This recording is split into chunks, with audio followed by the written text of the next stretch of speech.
At T-Mobile, our critical mission is providing unparalleled 5G coverage for when connectivity is mission critical.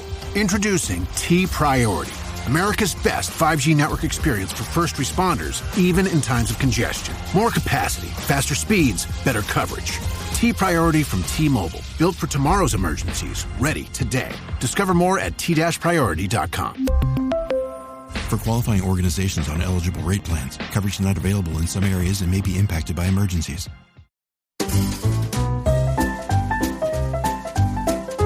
You're listening to the Animation Addicts podcast with the Rotoscopers, episode 158, Casper. These are our questions for J.J. Abrams. Welcome to the Animation Addicts podcast with the Rotoscopers, Disney, DreamWorks, Pixar, Don Bluth, and everything in between. And today we are going to be going in between. It's a stretch. We're going to make it work, though. This is going to be our Halloween Spooktacular episode. The Thunder Tube. It's back. My name is Chelsea Robson, and I am with my fantastic co-host, Morgan Stradling. The friendliest co-host around. I'll take that for sure. So basically, what is the Rotoscopers? If this is your very first episode that you've ever listened to, basically what we do is we take an older movie or a newer movie, whichever one strikes our fancy, and then we just kind of dissect it. We go through, we talk about it, we geek out, and we just have a good old time doing it. So we're glad to have you on this spooktacular episode. Welcome. Also wanted to say shout out to, we have a new patron this week, Morgan. Whoop whoop. To Esther Rosenfeld. And she has been around for a while. I remember lots of different voicemails from Esther. Esther's awesome. So I'm Welcome to Roto Nation. Welcome to the Roto Nation. Speaking of Roto Nation, that is our private Facebook group of all the patrons $5 and up. And they were the ones who got to choose this film, which was really exciting. So I wanted to give them the option to choose because, you know, we have to do our annual Halloween episode. Right. And so I wanted, obviously that's perk of being a patron is they got to pick the movie. So I did a poll and I put a various animated scary movies that we have not reviewed yet. Right. Obviously we can't do Nightmare Before Christmas because we've already done that. We could do that for a Roto Rewatch, which is a patron perk, but not for this one. And as a joke, I just put The Return of Jafar in there. And I purposely labeled the poll Scary Movie Poll instead of like Spooky Movie Poll or Halloween Movie Poll because I wanted to slip that in there. It actually got a vote or two, which is not bad. It was like, wasn't it like 5 votes? No. Or something? What was, okay. But people laughed. Like, that was the best part in the comments. I also put Casper on there because I was thinking about it, and it's not an animated film per se. It's a live action CGI hybrid, but this actually is very notable where it's the first film to have a fully animated lead character. And multiple characters, actually. So, I mean, we got it. And hey, I put that out there. I said, hey, it counts kind of. And I let the patrons vote. And they ultimately voted Casper, which I was really excited for. I am so excited. Even before the poll closed, I started watching the movie just to get ready for this. For 100 years, he has wandered the halls of Whipstaff Manor.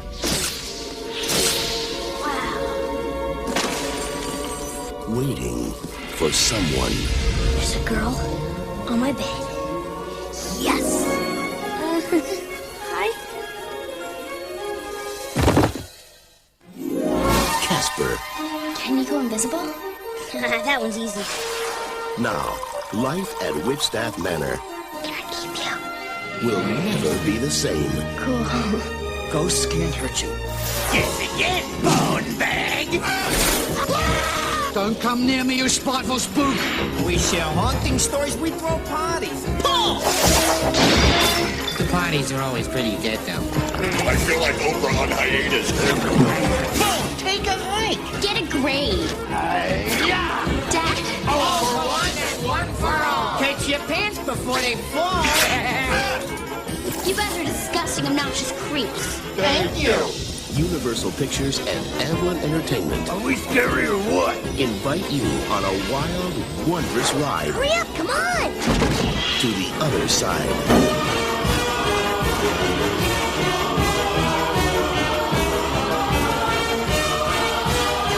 Smellogram! Casper. sorry. So many 90s goodness out of this. Wow, this film is very much a throwback to the 90s. Oh my gosh, yes. The PC gave us computing power at home, the internet connected us, and mobile let us do it pretty much anywhere. Now generative AI lets us communicate with technology in our own language using our own senses. But figuring it all out when you're living through it is a totally different story. Welcome to Leading the Shift, a new podcast from Microsoft Azure. I'm your host, Susan Ettlinger. In each episode, leaders will share what they're learning to help you navigate all this change with confidence. Please join us. Listen and subscribe wherever you get your podcasts. So some general information about Casper before we get started on our discussion. The studio was Amblin Entertainment in association with the Harvey Entertainment Company. The director was Brad Silberling. The release date was May 26, 1995. That's so interesting. Why was this a summer release? Yeah, I wonder. I mean, summers are the blockbuster. You're going to get more bang for your buck, but I agree. I feel like this was primed to be a September-October release. Yeah. I mean, I guess. I mean, it was still around for that time, so maybe they're hoping for like the long tail. It's going to be so good by the time September, October rolls around. It's still chugging along. Well, it did do awesome. It did very, very well. Budget was $55 million. Domestically did just over $100 million, and its worldwide cume was $287.9 million, which that is great. This was a fantastic film. I'm surprised we didn't get a sequel. We did get sequels. Isn't there like a sequel to this? There but it's a direct. But yeah. I'm surprised we didn't get one that was like the Casper 2. Right. Well, they wanted to, but they couldn't get the cast. Yeah, the cast. Christina Ricci, like I watched a behind the scenes with her as she was talking about it. And she's like, yeah, I want to step away from Casper. Okay, Christina. Yeah, I mean, she's a very prominent actress, and definitely during this time period, I considered her like the '90s alternative it girl. Yeah, the alternative it girl. So she was one of the main cool teenage actresses at the time, but she wasn't like the blonde babe. Right. She was like the alternative, like edgy version, right? Because she was in Addams Family, and she's brunette, I guess, and she has big eyes, and so she's alternative for that reason. Yeah, dark hair, therefore alternative. I just remember my brother had a big crush on her. Oh, yeah. And he was like, "Oh my gosh, Christina Ricci." I'm like, okay. And also, I wanted to make note that the music in this was by the amazing James Horner. It wouldn't have been a 90s Amblimation movie. It was almost in Amblimation's contract that they had to get, or not Amblimation, but Amblin Entertainment, that you need to have James Horner do your score. Right. And the music is quite good. I remember thinking as I was watching it, the motifs and the different musical cues and whatnot definitely stand out to me, where it's very memorable score. At least maybe this is nostalgia talking. Maybe, but I still think it's just, I think so many of James Horner's are so, just the motifs, like you said, just stand out. And he just did such an amazing job. Rest in peace, James Horner. Oh, that was a sad day. But I was thinking, it wouldn't be the 90s without the James Horner soundtrack. Yes. But it also wouldn't be the 90s without the Ben Stein playing the extremely boring professor / lawyer in this case type. Yes, I know. I saw him and I'm like, oh my gosh, here you are being very boring reading a will. Is he back? Like where is he these days? I really want him to come back. I don't know. It's not the 90s. I know. Also, wouldn't be the 90s without the tabloid show, the Hard Copy. I just remember that being like do do do, like the theme song for that one in my head. And then so many cameos. Yeah. Oh my gosh. Some notable ones that they were looking at is Dan Aykroyd as he comes in and is like, who are you going to call? Someone else. Yeah. Ghostbusters Well, reference. Of course. I mean, I'm glad they brought that little reference in there because it's like, okay, obviously, you have a ghost. Right. Who are you going to call? There was that one mirror scene that had a lot of cameos. Yeah. Rodney Dangerfield. The big guy. And then Mel Gibson. Hey. Yep. Clint Eastwood. Steven Spielberg was supposed to be in that little scene. That's true. But it was cut for pacing, which I'm like, was it really that long? But I guess we got the joke. You can transform into other people and things, and they're people we actually know. Oh, the Tales from the Crypt dude thing. Did you ever watch that show? No. Oh, well, that was there. That was a 90s thing. Sweet cameo. Yep. So before we go into this, obviously this film is based on the property Casper, the Friendly Ghost, which was a very, very popular cartoon. And comic strip put together by the Harvey Company.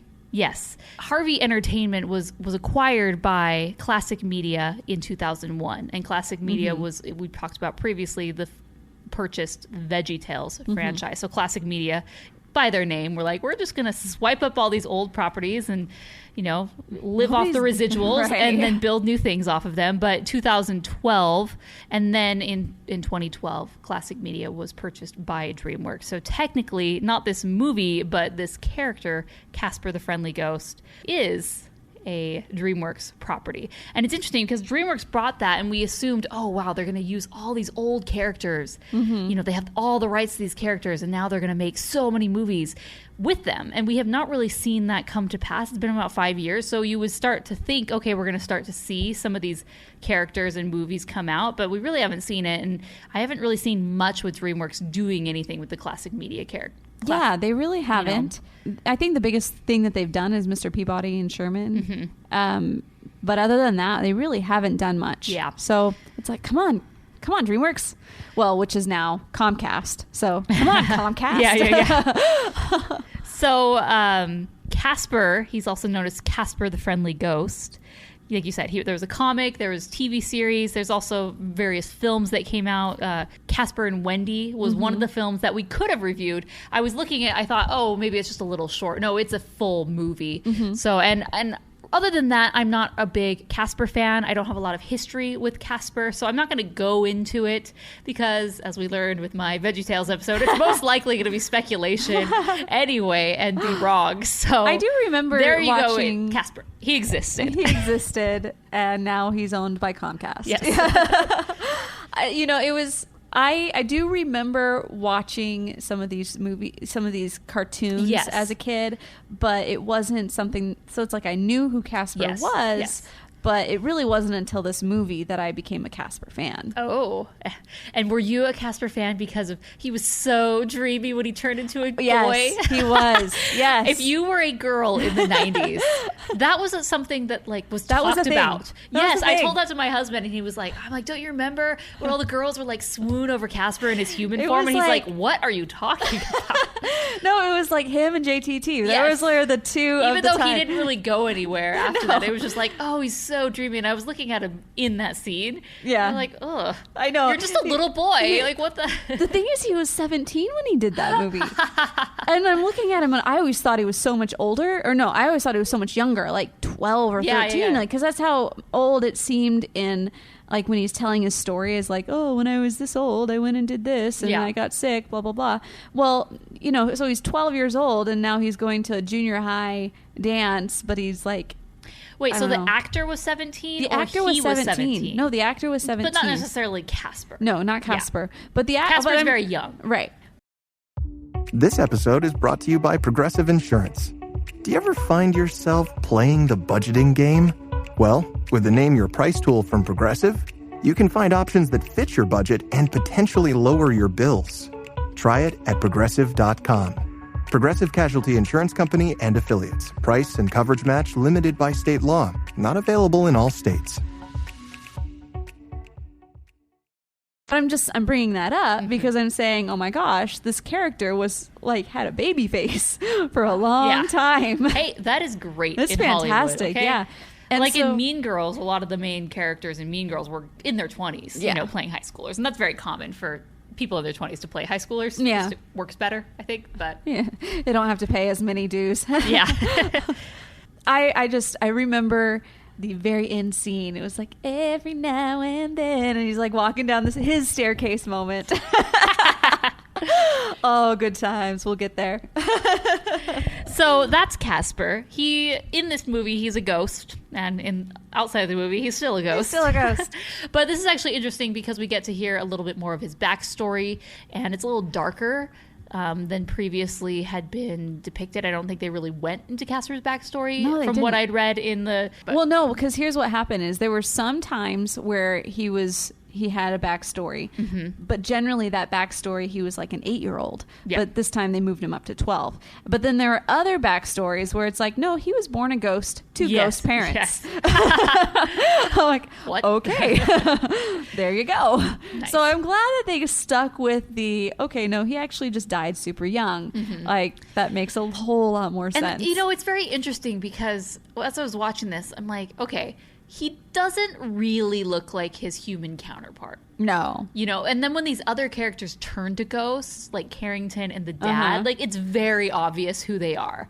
And so then I'm sitting here, I'm looking at the uncles, and I'm like, okay, I can kind of see what you would have looked like, but you're so caricaturized that clearly that's not what a human would look like, or if they somehow turned into humans, it wouldn't quite match. And so it was just interesting, like, the different play. Like, the ghosts were super cartoony if they started out as ghosts, but if you were a human that turned into a ghost, they made it a little more very real to form.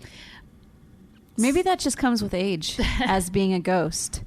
He's been wandering this castle mansion for the last 100 years, and so he, instead of becoming more, he becomes more nebulized. So, well, it's interesting because he's very young. Even before we hear his backstory, it's just very obvious that he's just a little kid. Yeah. He hasn't quite matured yet. He gets kind of possessive over Kat, like, can I keep you? Right. And, like, that's supposed to be endearing and cute, but then it's like, when you think about it, it's like, oh, that's... This ghost really wants to...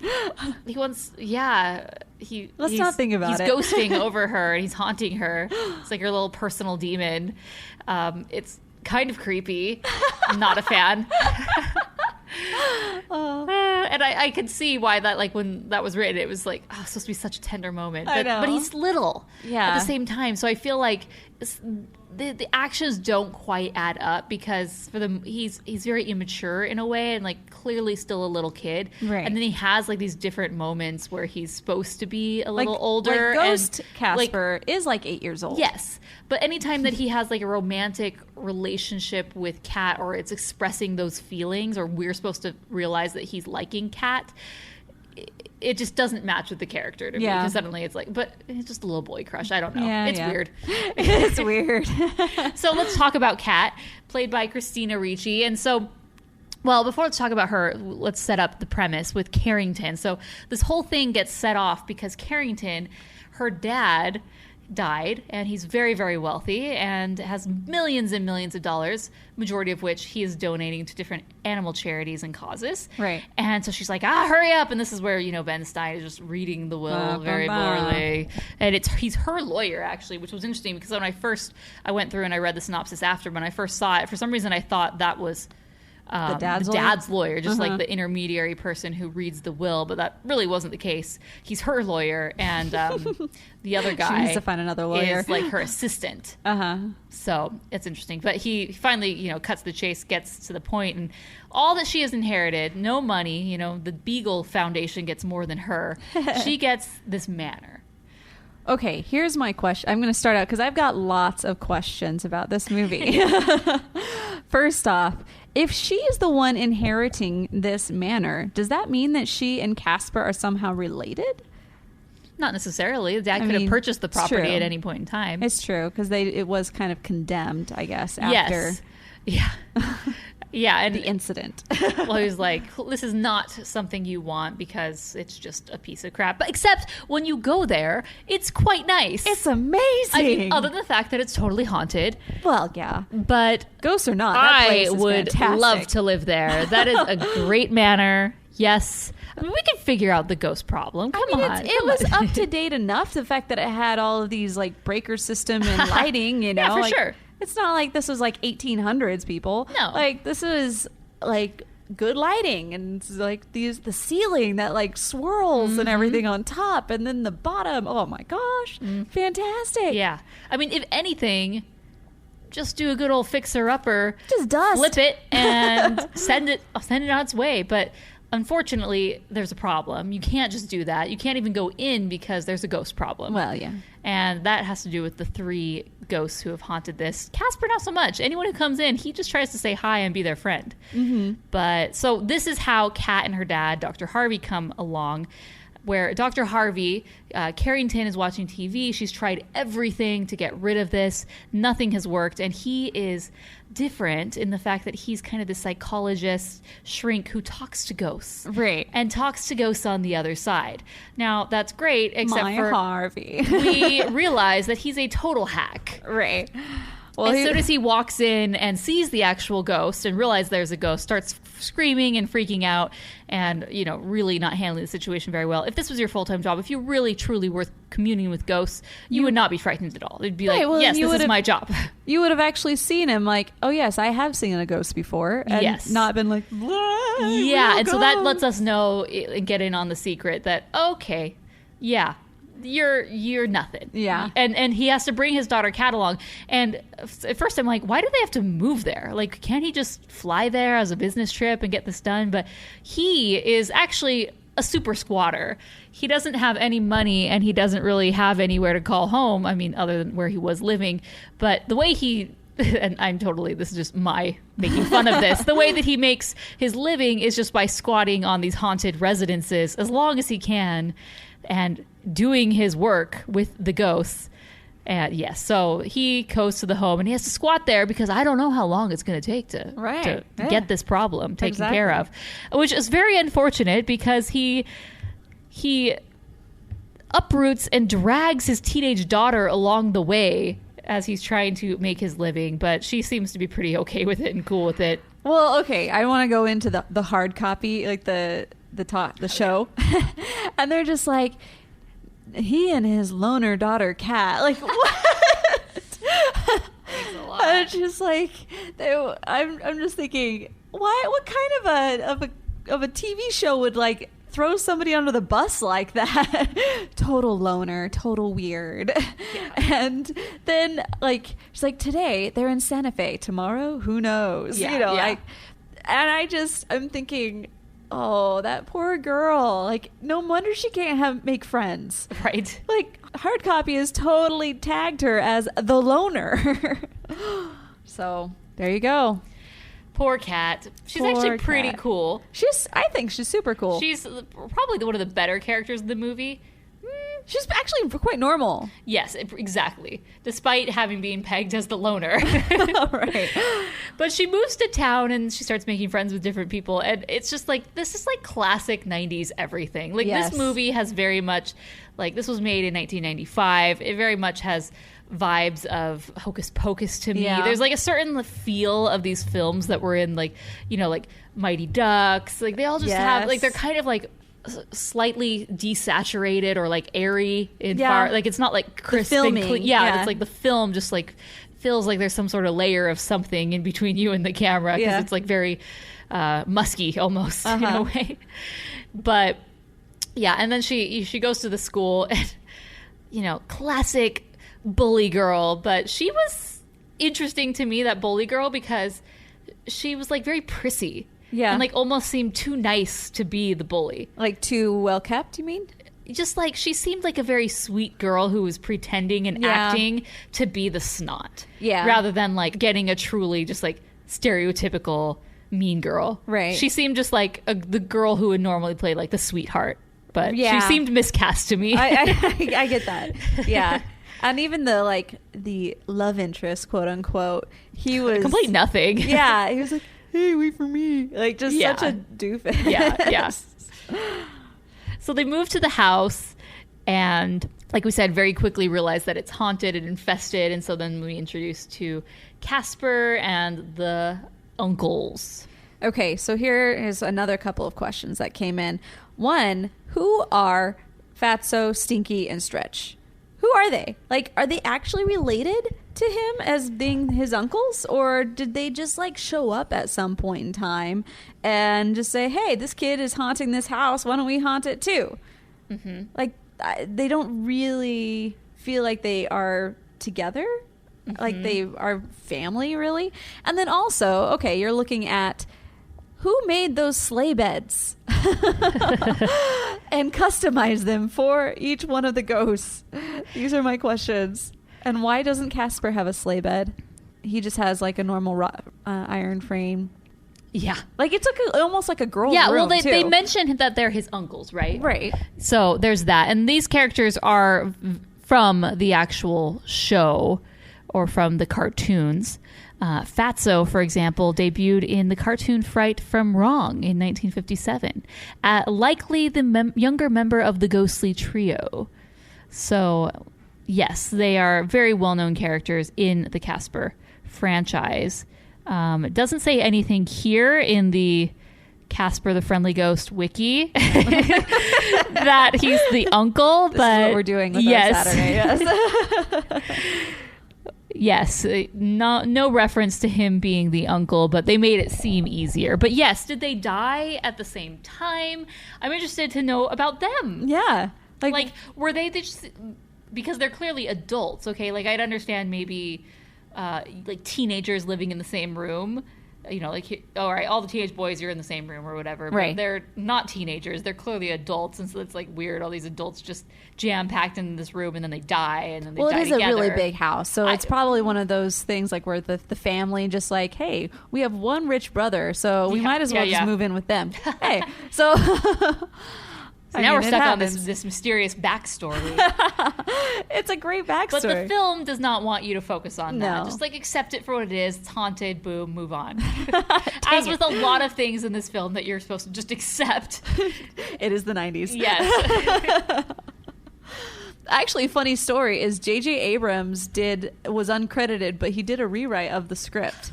So the humble beginnings of J.J. And I'm thinking, if only he knew 20 years later he would be doing Star Wars. Right? That's amazing. So these are questions we should be asking J.J. No, we're not. We're not asking about Star Wars. Next time I see him, I'll ask. We're not talking about Star Wars, JJ. No. Casper. Casper the Friendly Ghost, okay? Go back. These are important questions. We need to know. We need to know.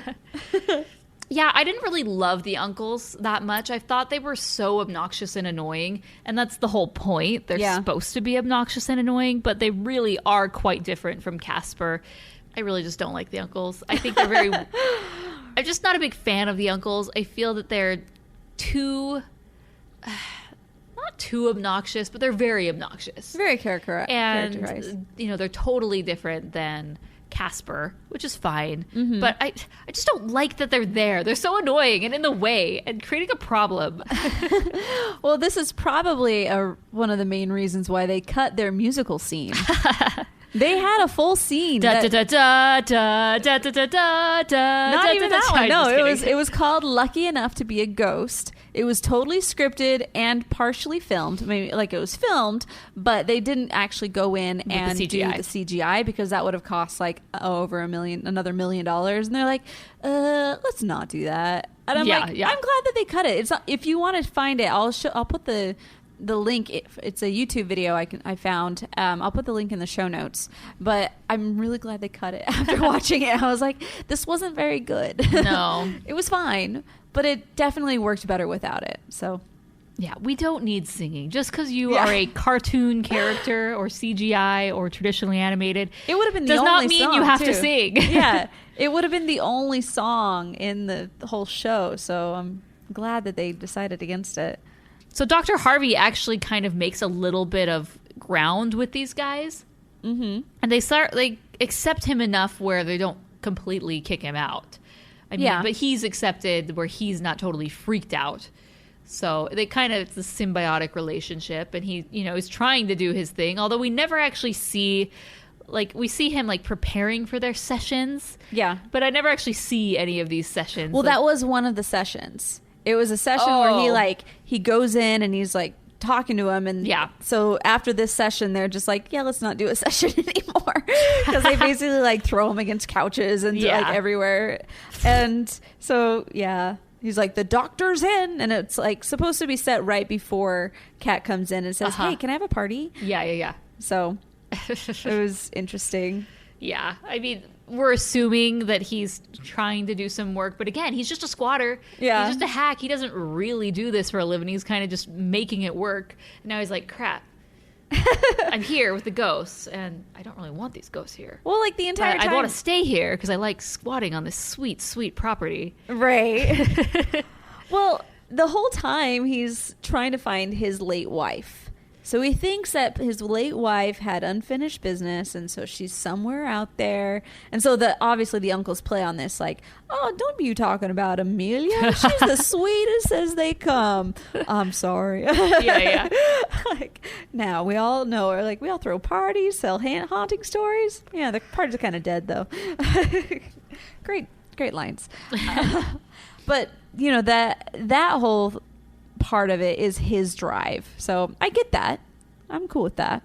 Once again, poor Kat, like, she's being drugged through the fact that her dad has issues with his wife, with his dead wife, and she's just like, hey, I'm pretty okay, like, yeah, it happened, but I'm trying to move on, and he just doesn't. So I was like, oh yeah, poor girl. Yeah, so he develops its very, very strong relationship with the ghosts, where so much that they get him out of the house, or he gets them out of the house, but they go drinking and partying. And so this sets up a very strange part of the film where people are just totally okay killing each other. So Carrington, okay, so before we get to this part, there's the Up and Atom machine. Yes. Which, oh, by the way, my dad was just this inventor, and he figured out this machine and invented a machine where he can bring ghosts back to life. Right. Boom. Oh. This episode is brought to you by Prime Video.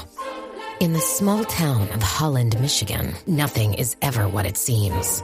Behind the tulip festivals and pretty houses lay dark secrets that threaten to tear a marriage apart. Nicole Kidman stars in this darkly twisted thriller about a wife and mother whose quest to uncover her husband's secrets may get her more than she bargained for. Holland, streaming on Prime Video March 27th.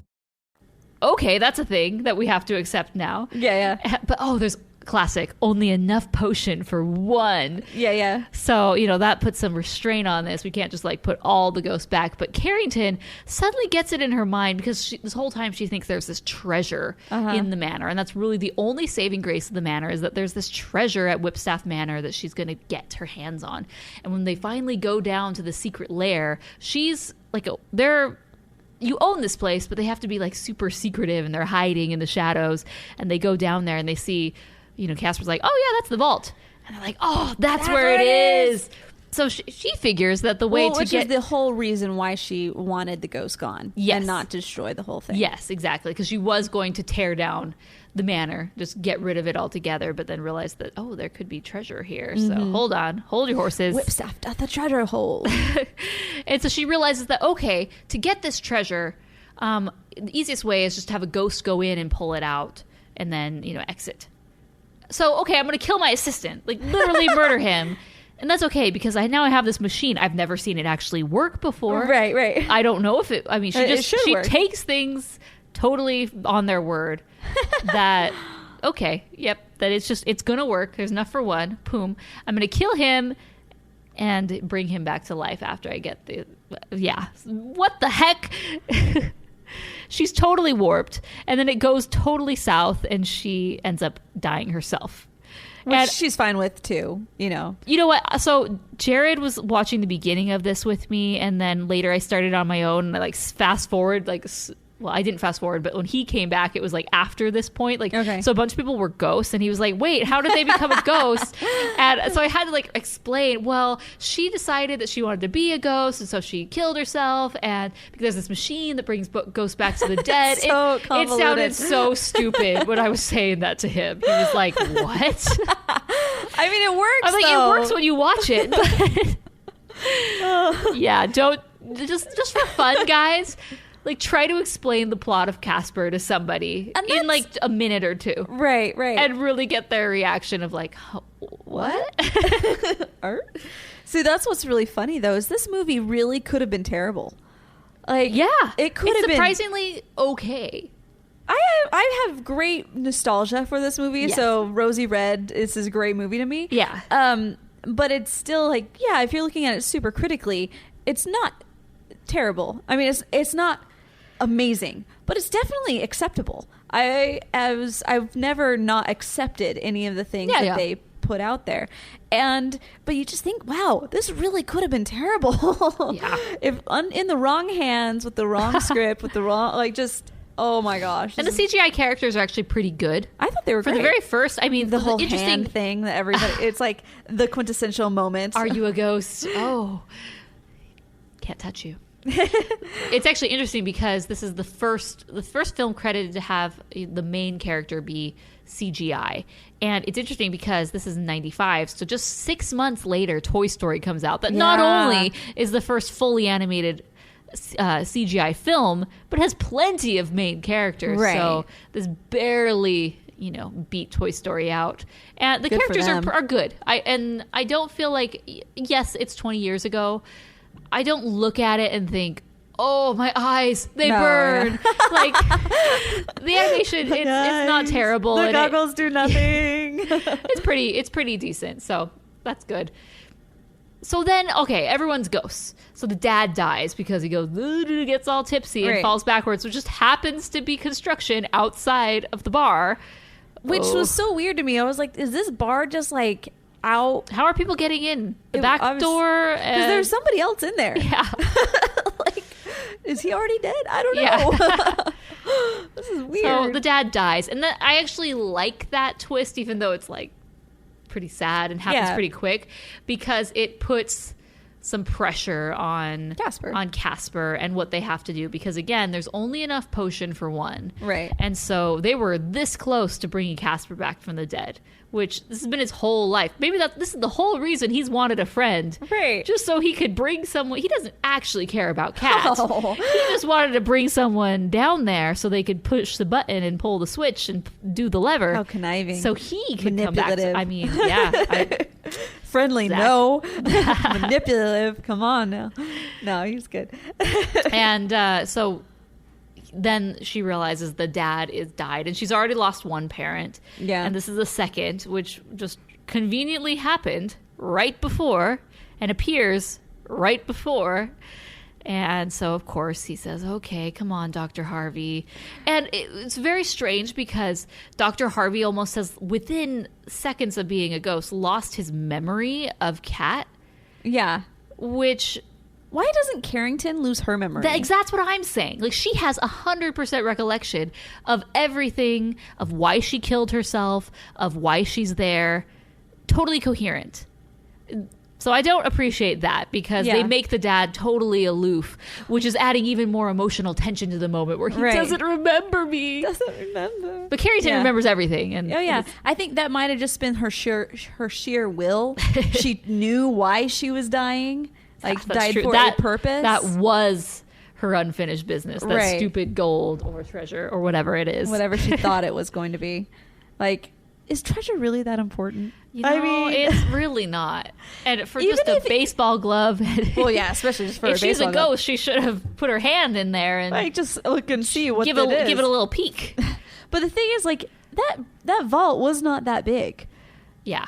And so you would think that, I mean, if it were like a Scrooge McDuck vault, okay, we can look into that. But this looks like just like a small little, it's not even, I wouldn't even call it a vault. It was a safe, Yes. And so it's like, how much could actually be in there? Even if it's like a whole chunk of gold. Yeah. It's, or a whole bunch of diamonds or something like that. It's still probably not going to be that much.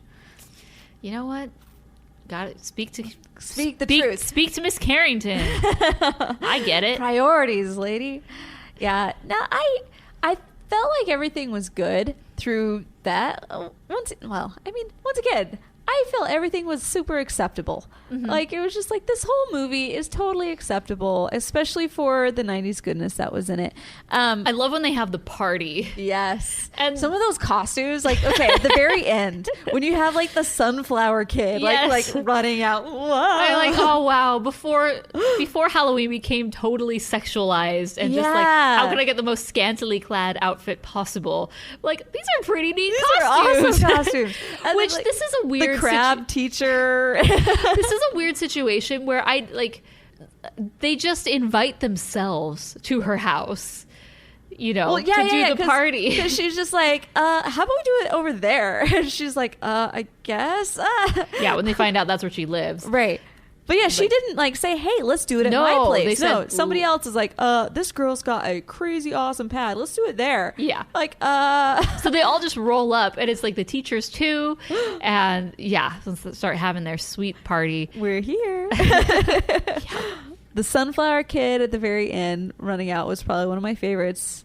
The other one, well, then you have them trying to run through as the ghost, like on top of the double decker. You're gonna totally freak. No, please, you're not scary. You're not. You're just a 12-foot bed sheet with makeup. Good makeup though. Give him that. I thought that would, if somebody showed up like that at my Halloween party, I'd be like, props to you, man. Props. Let's go back a little bit and talk about Kat and Casper's relationship. Yeah. There was one thing that I liked about Kat and Casper's relationship is that as you go through and they like show Casper's backstory and they show, his toy room and, him. That's another thing that makes him very juvenile is that his room is just all toys. Yeah. He was like still to that point in life. At 12 years old? I mean, I don't know. Does we know he's 12? Does he say he's 12? I don't know, but even like it seemed like all of those seem more like an 8-year-old type thing, right? And so it's like this is one of those questions, like, do ghosts age? Like, what is? I don't understand. But anyway, like, it was really cute how she's trying to help him remember and trying to help him. So they do create a really good bond there, and which she does a fantastic job cleaning up and spiffing up that room. Yeah, it was a total wreck disaster, and somehow it looks like it got a brand new paint job. Yeah, and like not a dust speck in sight. How long would it have taken just to dust that one room? A long time. But it made it seem like she got it done in just a few hours. Like an hour. Yeah, no worries. MBD. But I liked their whole relationship.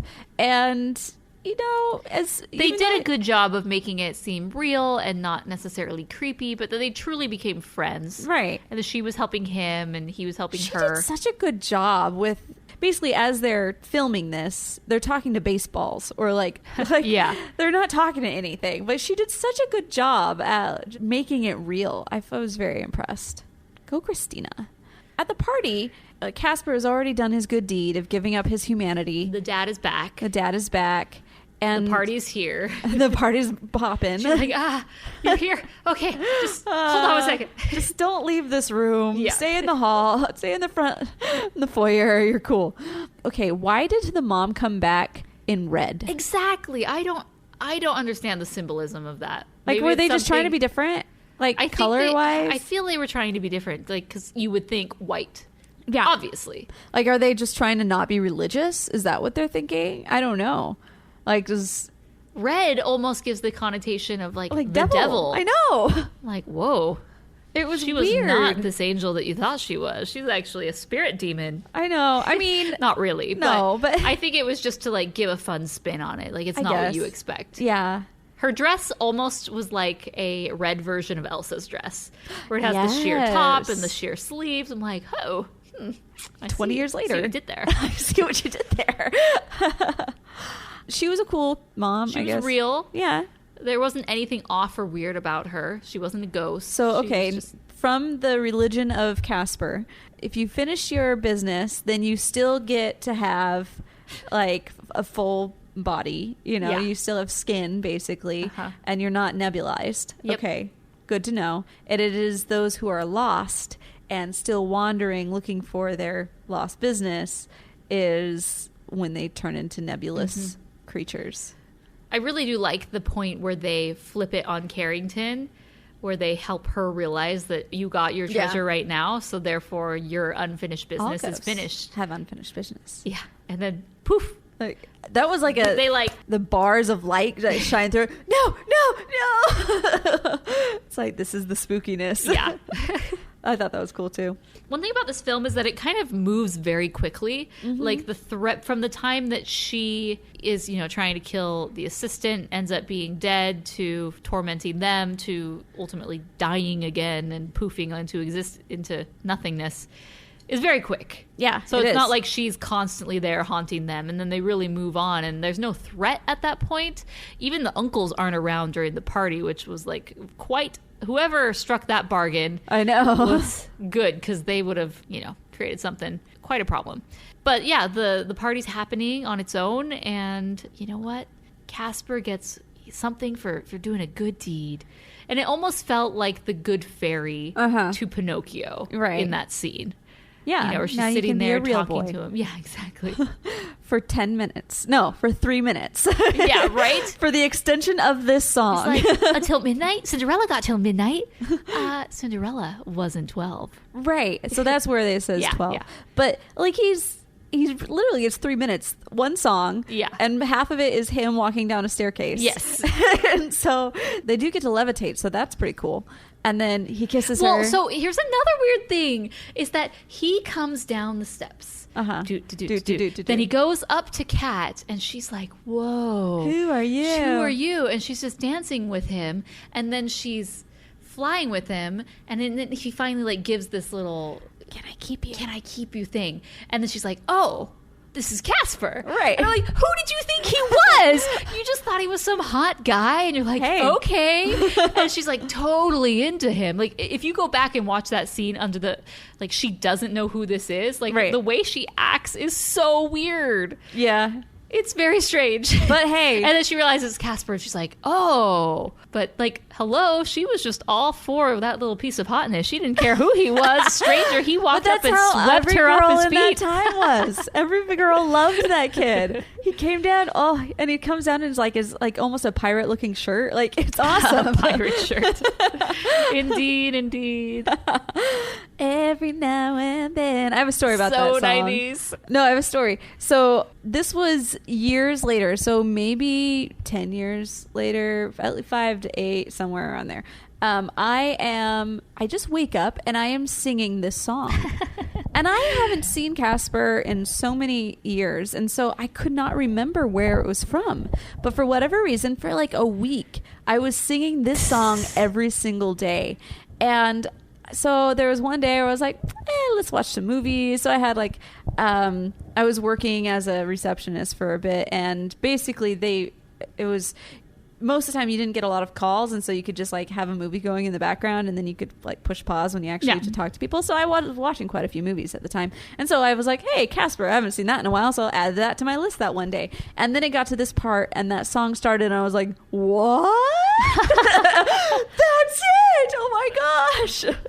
And so I was so obsessed with it after that. I'm like, this song was meant for me for whatever reason. That's so funny.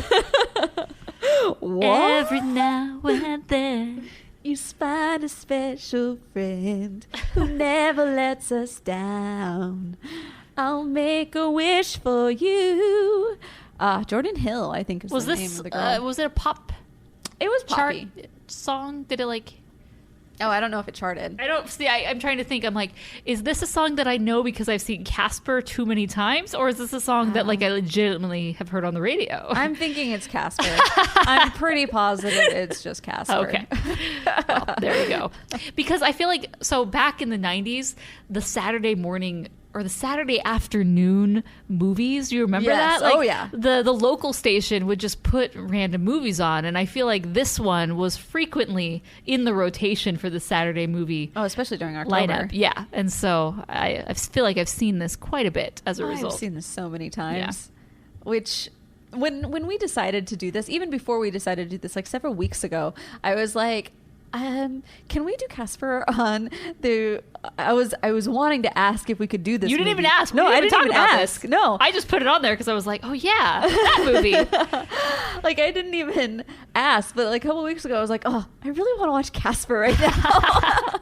So obviously this movie to me has great replay value, and it has a very nice rating in my heart. Mm-hmm. Critical, probably not that great, but I mean, still, it's a good thing. So, one last question I did say is, now that Carrington is dead, Kat and her dad are apparently continue to squat forever? Well, yeah, that's another very confusing thing because they're currently squatting. They did not get paid for their job. They will not get paid for their job. And just because they're squatting on this property does not mean that they own the property. Right. But it's kind of just assumed that oh, this is our place. But does no one else want this because it's haunted? Therefore, it is still haunted, yeah. And they're the only ones who can deal with the ghosts. So many questions. But it's not theirs. No, it's not. But do you know what? Casper can somehow brings food. They have actual food every morning. So this is a squatting home. They're stealing this home. Free bed and breakfast. That is amazing in Maine. Yeah. Yes. They should really just turn it into a bed and breakfast. Ooh, that would be spooky. That would be awesome. I want that house. All right. So let's give our reviews. This episode is brought to you by Honda. Introducing the all-new, all-terrain Honda Passport Trail Sport. The most off-road capable Honda Passport Honda has ever dreamt up. The Passport features increased ground clearance, roof rails on all trims, and available specially developed all-terrain tires. And you'll stay comfortable with tri-zone climate control and available features like heated and ventilated front seats and a panoramic moonroof. Learn more at honda.com/passport. Okay. Looking at this at a critical eye, no, it isn't perfect. No, it doesn't, it's not the best movie in the world, but it was great for that time. And it, like I said before, has good replay value for me. And it's acceptable in all the ways that count. And so I'm going to give this 3.5 stars on a... I'd like to give it 4, though. It's your review. Okay, I'm giving it 4 stars just because of the rosy red nostalgia that adds to it. If I'm doing a real critical, it's going to be 3.5 or so. Mm-hmm. But rosy red goggles make it 4. Okay. So this movie is fun to watch. I feel like if you grew up with this movie, then it definitely has a special place in your heart, or maybe not so much. But if you were a girl in the 90s who watched this movie, it has a special place in your heart. You totally had a crush on him. The live, when he turns into a human. That was a thing. That was a thing. That was a thing. It was a thing. But as far as I was watching it this time, there were just a lot of holes and cracks that I thought were pretty funny. But nonetheless, you just kind of accept them and move on. And the film kind of just owns it and says, yeah, it's a bit ridiculous, but here we go. And it's not terrible at the end of the day. It's really not just so embarrassing to watch. And no. One of the writers had mentioned that she doesn't like this film because it comes off very dated to her. And I didn't really feel that it feels super dated in a way. So, I mean, there is amazing amount of 90s goodness, but it's not... dated in a negative sense, I don't think so. So I'm just going to give it teetering between 3 and 3.5 stars. So I'll give it 3 stars. Okay. Yeah.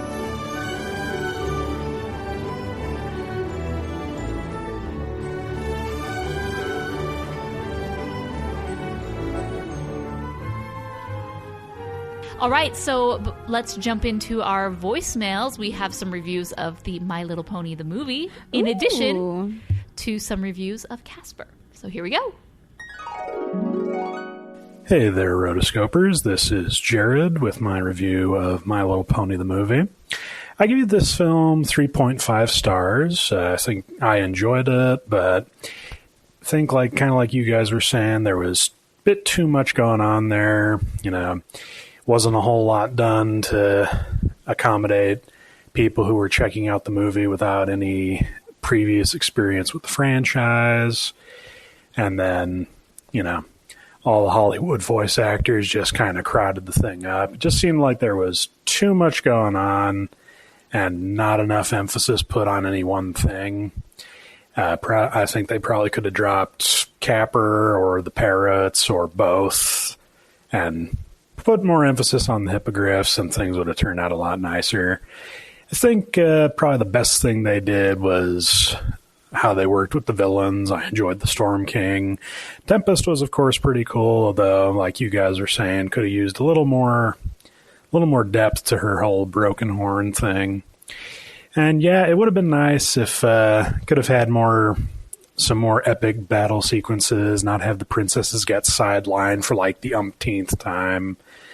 And yeah, just could have been better, but 3.5 would be my rating. Anyway, talk to you next time. Hi, Rotoscopers. This is Chad. Just tuning in an audio review for the My Little Pony film. I did leave a comment on the podcast page, but I thought I'd add a little bit, as I really enjoyed this film. It was very reminiscent of a storyline I think that would have been in the 4th season of the show, and I think that's actually partly why I enjoyed it. You guys talked about kind of the predictability of it, but I really enjoyed that aspect of it too, and it was just, for me, it was an overall feel-good film. It kind of reminded me of what I really enjoyed in the earlier seasons of the show. And I do think that if they had released it back near the end of season 4 or, you know, maybe at the start of season 5 rather than, I think we're on season 8 now. I think that's the upcoming season. It probably would have been more well received. Although I do hear it's doing pretty well so far. So, yeah, I thought the My Little Pony film was an excellent and well acted out film. Oh, and the music. I loved the music. I mean, I do agree that the soundtrack is very, very strong. I think my favorite song is kind of hard to decide. I really love the opening song. I just love the feel-goodness of the Festival of Friendship, and then it kind of goes to Emily Blunt's villainous song, which I think was done very, very well. I didn't even know she could sing. So yeah, it was a great film. I loved it, and I give it 3.5 stars. Because yeah, and frankly, here's a question for you guys: would you like to see a second theatrical film? Because I think that if this did well enough, I'd be up for a sequel. I would love to see a theatrical sequel to this, maybe with characters from the later seasons, like Starlight Glimmer, or maybe more progression on Tempest. I personally hope they really bring her into the main series. Anyway, that's my 2 cents on this. Thanks, and look forward to future podcasts. Peace out. Hello, this is Alex calling in to give my review of Casper. I remember Morgan mentioning on a previous episode that she loves this film, so I'm sure that she is looking forward to this episode.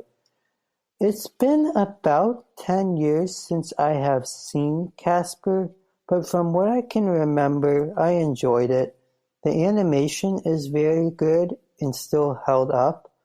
The acting is also by and large very good, and the voice acting on the ghosts was pretty decent as well. I did have issues with the story. I felt that it was overly complex, especially for a family film. One interesting fact about this film is that in the TV special Toy Story at 20, To Infinity and Beyond, a poster for this film can be seen hanging in the office of one of the crew members. I don't know if this person worked on both films or if he admired the computer animation on the ghosts, but I thought that this appearance of the poster was interesting. Overall, I give this film 3 stars out of 5. It's not perfect, but I enjoyed it.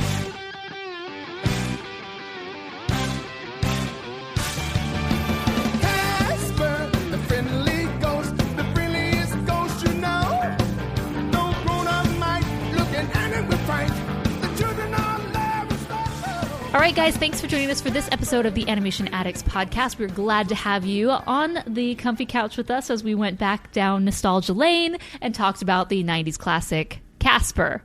Or maybe if you aren't a girl in the 90s, it's not a classic for you, but that's okay. That was our Halloween Spooktacular episode. Our next episode is going to be Mary and Max. It's a patron pick, so we're excited to dive into that movie. Be sure to send us your voicemail reviews of that film by going to rotoscopers.com/voicemails or calling us at 406-646-6575. Also, just a heads up for our patrons, our Roto rewatch for November is going to bring us into Frozember as we rewatch Frozen, which is pretty exciting. It's been about 4 years since Frozen came out. So we will be doing another review of Frozen and have plenty and lots of things to say. So if you're a patron, that comes out and drops at the beginning of November. And if you're not a patron, you can look into being one at rotoscopers.com/Patreon. We give all the cool, fun perks that you get, and we list them there. Thanks to everyone who are patrons. They make this show possible. And until next time, I'm Morgan Stradley.